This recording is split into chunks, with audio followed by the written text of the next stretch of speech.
Bismillahirrahmanirrahim. Assalamualaikum warahmatullahi wabarakatuh. Alhamdulillah, alhamdulillah, wassalatu wassalamu ala rasulillah, amma ba'd. Alhamdulillah, bagaimana kabarnya sahabat magnet rezeki semua? Semoga selalu dalam limpahan keberkahan Allah Subhanahu wa taala. Oke, dalam kesempatan kali ini saya ingin menyampaikan materi tentang merawat terumbu karang, ya. Bapak Ibu, materi ini dahsyat sekali menurut saya, dan saya bersyukur sekali saya menemukan materi ini, menemukan ilmu ini, sehingga akhirnya saya menjadi lebih hidup Bapak Ibu dalam kehidupan ini. Dan saya merasa bahwa hidup saya menjadi jauh-jauh lebih nikmat dan memiliki agenda yang lebih terarah Bapak Ibu, ya. Jadi materi ini penting sekali menurut saya dan sangat-sangat dasar sekali yang harus menjadi action plan bagi teman-teman semua para member Rahasia Magnet Rezeki. Oke, Bapak Ibu, judulnya ya, sekali lagi saya ulangi, judulnya adalah merawat terumbu karang. Oke Bapak Ibu, sebelum saya jelaskan terumbu karangnya, saya mau tanya ya, begini. Rezeki Allah itu selalu dititip Bapak Ibu. Allah itu nggak mungkin kasihin rezeki ya dengan zatnya sendiri, tidak mungkin ya. Pasti Allah titipkan rezeki ya. Dalam materi Paradox of Candy saya sampaikan bahwa rezeki itu dibawa oleh malaikat Mikail dari langit. Rezeki dibawa, lalu kemudian malaikat Mikail memberikannya kepada kita. Tapi memberikannya kepada kita, kalau kemarin analoginya bungkus permen ya Bapak Ibu ya, di Paradox of Candy. Nah tapi bungkusnya ini seperti apa ya? Kemarin kita bahas bahwa bungkus itu sesuatu yang kita nggak suka dan seterusnya. Nah cuma Bapak Ibu, faktanya bahwa rezeki Allah dititip ya. Rezeki Allah dari malaikat Mikail lalu dititip. Nah, dititipnya di mana inilah yang penting bagi kita, ya. Kenapa? Karena kalau kita nggak tahu dititipnya di mana, maka kita nggak tahu bagaimana cara ngambilnya, Bapak Ibu, ya. Contoh gini, Bapak Ibu, Allah kasih rezeki untuk jerapah itu di pucuk-pucuk pohon, ya. Di pucuk pohon yang paling tinggi, disitulah Allah titip rezeki untuk jerapah.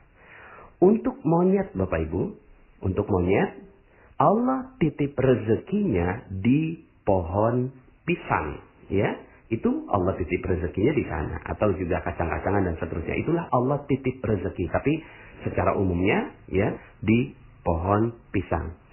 Allah titip rezeki untuk ikan yang ada di laut, di mana? Di terumbu karang, ya. Makanya ini materinya saya kasih judul merawat terumbu karang. Maka hewan-hewan ini cerdas Bapak Ibu.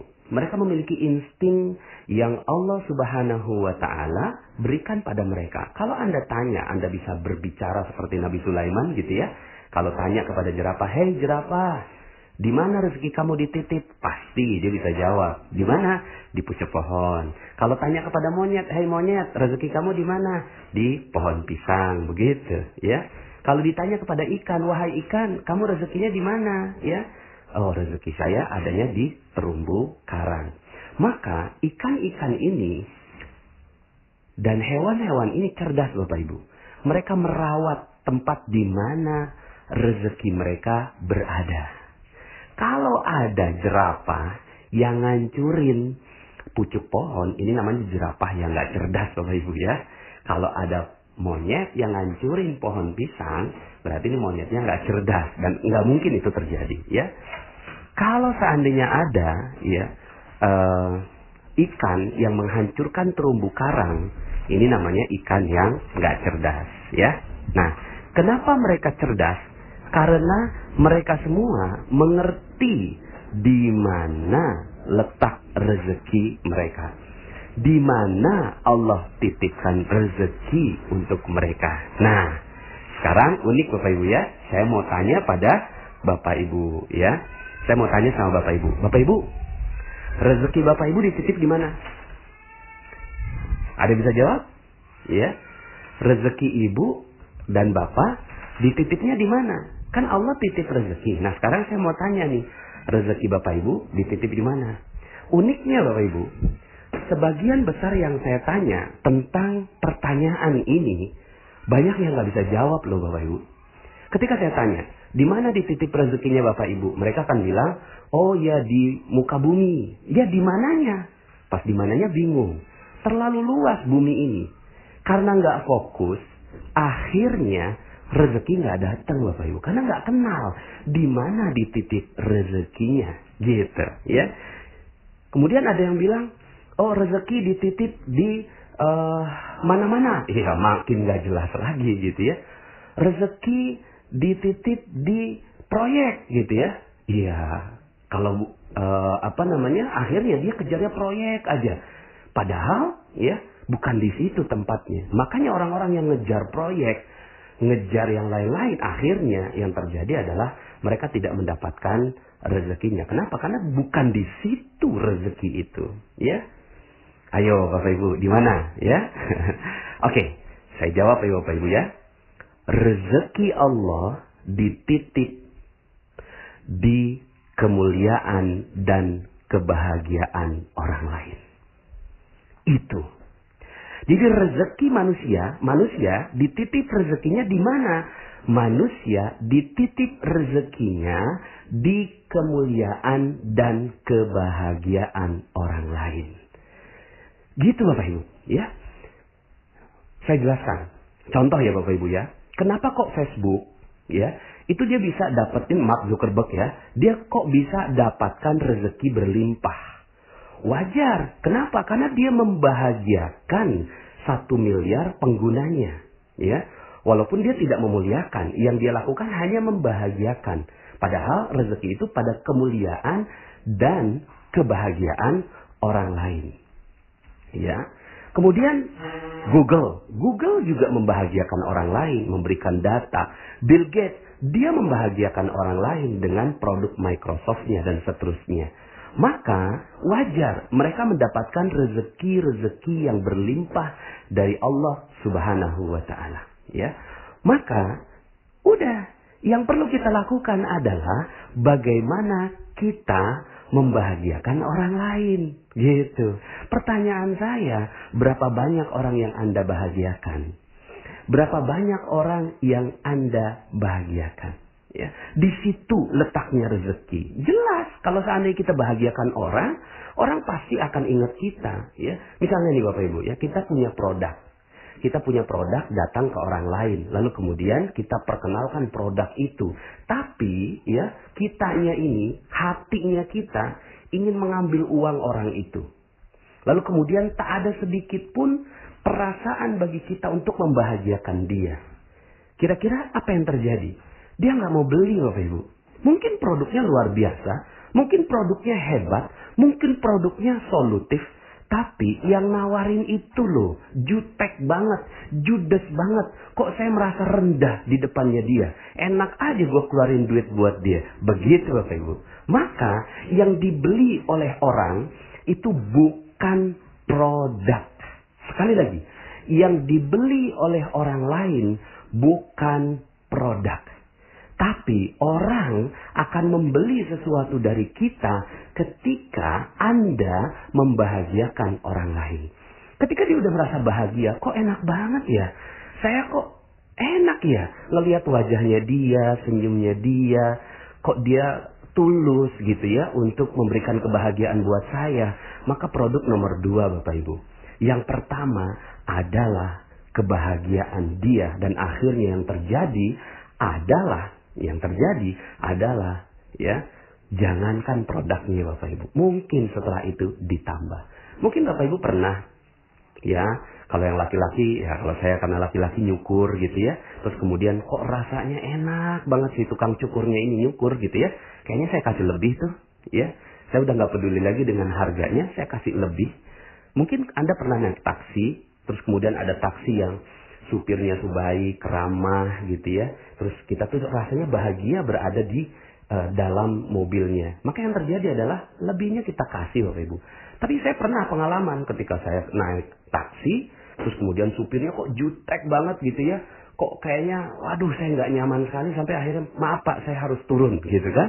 Saya harus turun sekarang begitu ya.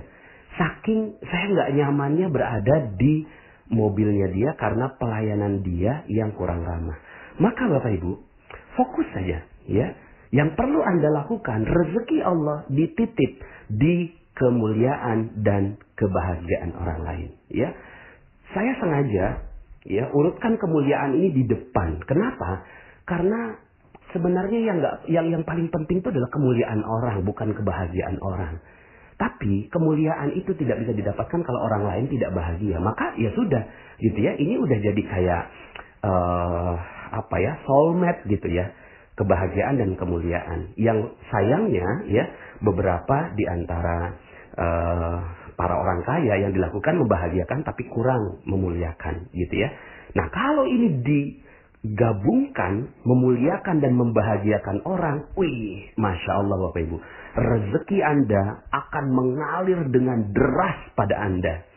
Maka ada loh manusia gitu ya yang menghancurkan terumbu karangnya Bapak Ibu. Ikan menghancurkan terumbu karangnya ikan yang tidak cerdas Bapak Ibu. Tapi ada manusia yang menghancurkan kebahagiaan orang lain. Itu unik kan? Ya. Jadi ketika ditanya, rezeki kamu di mana? Nggak tahu. Tapi orang lain benci semua sama dia. Gitu ya. Istrinya dihancurkan perasaannya. Suaminya nggak dituruti dan nggak dihargai. Orang tuanya gitu kan. Sampai nyesal melahirkan dia. Sampai bilang, aduh ya Allah, saya nyesal sekali keluar air susu buat anak saya. Sekarang dia jadi anak durhaka. Hei, ayo lihat. Ya.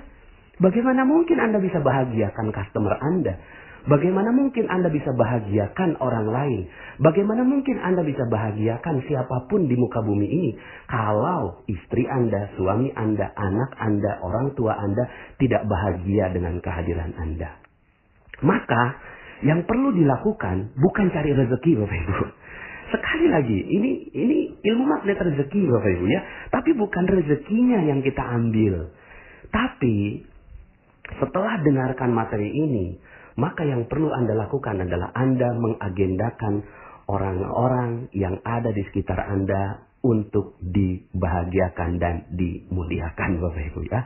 Dimuliakan dan dibahagiakan. Muliakan orang tua kita. Muliakan istri kita. Muliakan suami kita. Ya. Muliakan customer kita.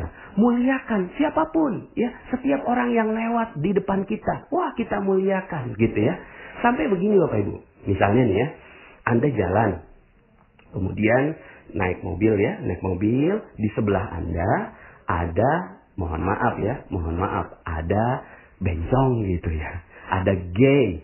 Ada orang yang bermaksiat gitu ya Bapak Ibu ya. Terus kemudian apa yang ada dalam pikiran Anda? Yang ada dalam pikiran sebagian di antara kita ngomongnya gini. Ih, bencong. Ih, neraka. Ih, jijik. Bapak Ibu, sebenarnya apa yang terjadi? Yang terjadi adalah Anda sedang menghancurkan terumbu karang Anda. Anda sedang menghancurkan rezeki Anda. Kok bisa? Ya iya. Ya, Anda nggak muliakan dia. Loh bagaimana memuliakan? Oh dia bencong. Dia gay. Bagaimana bisa dimuliakan? Bapak Ibu, udahlah nggak mampir, nggak negor, nggak ngorder gitu ya. Nggak nyalamin, malah nyumpahin di pikiran. Neraka, jijik, dan seterusnya. Gitu ya. Maka yang harus dilakukan gimana? Ya kalau seandainya Anda nggak datangi dia, doakan dia. Gimana cara mendoakannya? Langsung naik gitu ya. Atau nggak usah pakai tangan, juga pakai pikiran juga udah jadi doa. Ya Allah, muliakan dia. Ya, berikan jalan taubat buat dia. Berikan rezeki buat dia sehingga dia tidak lagi melanjutkan pekerjaannya. Ya Allah, hanya itu yang bisa saya lakukan. Tolong ya Allah, bantu dia. Udah, selesai. Anda aman Bapak Ibu, ngelihat bencong di pinggir jalan, ngelihat gay di pinggir jalan, Anda selamat pikiran Anda. Selama ini Bapak Ibu, Anda ngelihat orang yang Anda nggak suka, lalu kemudian dalam pikiran Anda menjudge, Anda menghakimi, Anda merusak terumbu karang Anda. Anda merusak rezeki Anda. Itu yang terjadi. Ya, maka Bapak Ibu, kalau seandainya Anda sekarang ini seret rezekinya, Anda sekarang sedang berat, hutang nggak lunas-lunas, amanah nggak lunas-lunas, piutang kok nggak datang-datang begitu ya. Yang perlu Anda perhatikan adalah bagaimana terumbu karang Anda. Jangan-jangan terumbu karang Anda sudah hancur di bom Bapak Ibu. Ya, siapa yang ngebom? Anda sendiri. Anda bom. Itu terumbu karang seperti nelayan yang mengebom lautan begitu ya. Mentang-mentang Allah ya kasihin hukum bahwa ikan yang bangkai boleh dimakan halal. Maka yang dilakukan adalah dibom aja supaya bangkainya yang kita tangkap begitu ya. Mentang-mentang begitu Bapak Ibu, maka yang dilakukan adalah menghancurkan terumbu karang Bapak Ibu ya. Maka yang terjadi adalah kita manusia sering menghancurkan terumbu karang kita. Ya, coba perhatikan gitu ya. Perhatikan berapa banyak terumbu karang yang Anda hancurkan. Maka Bapak Ibu, kalau seandainya sekarang ini rezeki nggak ada, ya sudah, wajar Anda menghancurkan terumbu karang Anda. Gitu ya. Ada orang Anda benci banget gitu ya. Misalnya Anda tahu nih sebuah ilmu, sedikit Anda tahu gitu kan. Ya, bahwa ya nih kalau pakai hadis ini gitu kan, ini hadisnya nggak ada di Nabi, terus kemudian yang lainnya dibilang itu bid'ah, itu neraka dan seterusnya. Kemudian ada lagi yang mengatakan bahwa golongannya lebih baik gitu kan, lalu kemudian mengatakan dia itu ya neraka begitu ya. Masya Allah, Anda lagi ngebom itu Bapak Ibu. Anda lagi ngebom rezeki Anda itu hancur. Anda mau masuk surga, tapi Anda menghancurkan terumbu karang Anda. Gitu ya. Anda menghancurkan. Ya. Dalam Al-Quran disebutkan, A'udzubillahi minasyaitonirrajim, Ya ayyuhallazina amanu, la yaskhar qaumun min qaumin asa ayyakunu khairan minhum. Wala nisa'un min nisa'in asa ayyakunna khairan minhun. Hai orang-orang yang beriman, janganlah seorang lelaki itu menganggap dirinya lebih baik daripada orang lain. Nah, lebih baik daripada orang lain saja, menjudge orang lain saja, itu nggak boleh Bapak Ibu. Apalagi menjudge gitu ya, di dalam pikiran kita tuh orang nggak bagus Bapak Ibu ya. Begitu juga wanita dan juga perempuan gitu ya. Nah, Bapak Ibu, bagi perempuan-perempuan yang suka gosip, sebenarnya yang suka gosip bukan cuma perempuan ya, laki-laki gitu ya. Laki-laki tuh suka gosip juga. Gosip politik, gosip ngomongin pemimpin, gosip ngomongin bisnis, ya proyek, saling sikat-sikut, itu gosipnya lelaki. Gosipnya perempuan apa? Gosipnya perempuan ngomongin orang, ngomongin tetangga, di tukang sayur dia ngomongin keburukannya orang lain beli kulkas 2 pintu diomongin, orang lain beli mobil baru diomongin gitu kan, orang lain pakai jilbab miring diomongin, orang lain pakai gendut lalu kemudian pakai baju kayak lepet diomongin gitu ya.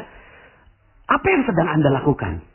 Yang sedang Anda lakukan adalah mengebom rezeki Anda. Hancur rezeki Anda di situ. Jadi kalau seandainya Anda sekarang ini berintrospeksi, ya Allah, kenapa ya rezeki saya seret? Ya Allah, kenapa ya rezeki saya kok segini-gini aja? Hei, coba lihat, udah berapa banyak orang yang Anda hancurkan? Sudah berapa banyak rezeki yang Anda hancurkan? Bagaimana mungkin Anda berpikir seperti Mark Zuckerberg yang berpikir bagaimana orang lain bisa bermanfaat gitu? Bagaimana Anda bisa berpikir seperti Google yang dia berpikir apalagi yang harus saya berikan buat dunia supaya mereka itu bisa mendapatkan data yang lebih baik begitu. Ya, Bapak Ibu, contoh, Anda ngelihat koruptor di televisi. Nih, coba Anda ngelihat koruptor di televisi ya. Pas ada koruptor ditangkap di televisi, terus kemudian Anda katakan begini, mampus, mati aja. Biar dicincang-cincang. Dasar. Ya, rasain lu. Dan seterusnya. Bapak Ibu, ya. Dahsyat itu Bapak Ibu. Apa yang sedang Anda lakukan? Yang sedang Anda lakukan adalah menghancurkan terumbu karang Anda. menghancurkan rezeki Anda sendiri. Yang Anda lakukan itu adalah menjudge orang yang ada di di televisi.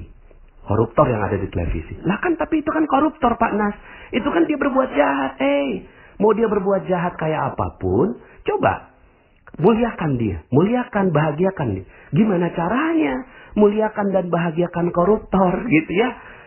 Koruptor mah harusnya dihancurkan, bukan dimuliakan. Enggak, Bapak Ibu.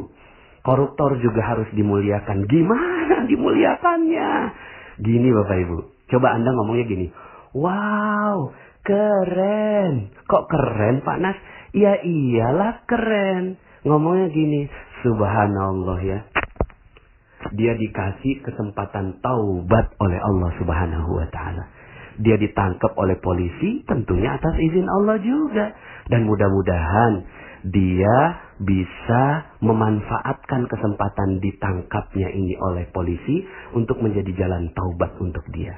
Karena kalau orang sudah bertaubat, rezekinya akan diberikan. Ya Allah, mudah-mudahan dia bisa mendapatkan rezeki berlimpah oleh Allah Subhanahu wa ta'ala. Wih, dahsyat Bapak Ibu.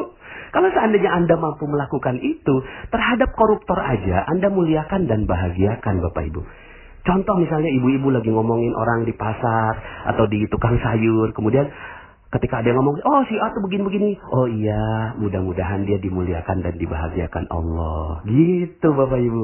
Terus kemudian, lo sok suci gitu. Enggak, saya mah enggak sok suci. Saya mah mau merawat rezeki saya. Rezeki saya supaya barokah, rezeki saya supaya berlimpah. Saya selama ini sadar rezeki saya enggak banyak, maka mungkin karena saya sering gosipin orang gitu Bapak Ibu. Ya, sehingga akhirnya si ibu itu ngomong, oh iya gitu ya? Iya, ikut deh telegramnya Pak Nas. Gitu Bapak Ibu ya. Sehingga akhirnya yang Anda lakukan adalah orang yang gosip sekalipun Anda nggak judge Bapak Ibu. Kamu kok seneng gosip? Nggak tahu neraka? Nggak tahu ayatnya? Ayuhibbu ahadukum ayakula lahma akhihi maitan fakaritumu. Tuh, dalil tuh. Makan dalilnya. Itu yang kita bilang, kamu nggak suka ya memakan daging bangkai saudara sendiri? Itu dalil, itu Al-Quran. Masa kamu nggak percaya sama Al-Quran? Masa kamu melawan Al-Quran? Neraka kamu. Aduh, bukan begitu Bapak Ibu. Bukan sama sekali. Tapi ajak saudara-saudara kita untuk mulia dan bahagia. Anda bisa bayangkan Bapak Ibu, ya, kalau seandainya seluruh Indonesia saling memuliakan dan membahagiakan saudaranya satu sama lain. Aduh, udah deh, nggak usah ngomongin Indonesia dulu deh. Ngomongin kita aja dulu deh. Anda mau rezeki berlimpah? Anda mau rezeki yang banyak? Ya, yuk sama-sama kita muliakan dan bahagiakan orang lain. Kita rawat terumbu karang kita. Jadilah ikan yang cerdas Bapak Ibu. Ikan yang cerdas. Yang merawat terumbu karang. Jangan jadi seperti nelayan yang tidak cerdas. Yang udah tahu rezekinya di laut malah dihancurkan. Ini udah Masya Allah gitu ya. Jadi Bapak Ibu, di mana Allah titip rezeki? Di mana Allah titipkan rezeki untuk manusia? Di kemuliaan dan kebahagiaan orang lain. Mulai dari sekarang, lihat orang sekitar Anda. Lihat orang-orang di sekitar Anda. Mungkin sekarang ini Anda sedang mendengarkan dengan suami Anda. Tatap matanya, tatap wajahnya. Katakan, aku mencintaimu karena Allah. Begitu Bapak Ibu. Mungkin Anda di sekitar Anda ada suami Anda ucapkan. Mungkin di sekitar Anda sekarang ada anak Anda, ada anak-anak Anda. Langsung datangi mereka. Ya Allah, ya mudah-mudahan engkau mulia dan bahagia. Peluk dia, sayangi dia. Apapun kesalahannya. Mungkin Anda lupa, ya. Baru aja lebaran begitu ya. Baru maaf-maafan, tahu-tahu tiba-tiba sudah memberikan kesakitan buat ibu Anda. Coba datangi ibu Anda. Karena di situ adalah terumbu karang yang paling besar Bapak Ibu. Terumbu karang yang paling mulia. Terumbu karang rezeki yang paling dahsyat. Itu ada di ibu dan ayah Anda. Begitu Bapak Ibu. Lalu setelah itu Anda terbiasa. Melihat orang Anda muliakan. Melihat orang Anda muliakan. Dengar testimoni yang ada di Telegram ini Anda bacakan. Anda muliakan, bahagia. Bukan begini. Ya, Pak Nas, kok itu yang testimoni-testimoni kok lebay-lebay banget gitu ya. Kok isinya nih cuma testimoni-testimoni aja. Jangan. Doakan ya Allah. Ya, Muliakan dan bahagiakan semua orang-orang yang ada di channel Telegram ini. Itu Bapak Ibu. Nah kalau udah itu yang terjadi Bapak Ibu akhirnya wajahnya juga jadi jauh lebih mudah tersenyum gitu. Jadi jauh lebih mudah tersenyum. Ada aura, energi yang keluar dari diri Anda. Sehingga akhirnya ketika Anda jalan ke toko Anda, buka toko Anda dengan senyum, ada konsumen datang. Lalu kemudian, ya Allah, bagaimana saya memuliakan dan bahagiakan dia. Begitu Bapak Ibu. Udahlah, nggak usah. Rezeki mah itu nomor 2. Muliakan dan bahagiakan. Sehingga akhirnya yang terjadi Bapak Ibu, dia tuh akan bilang setelah pulang gitu ya.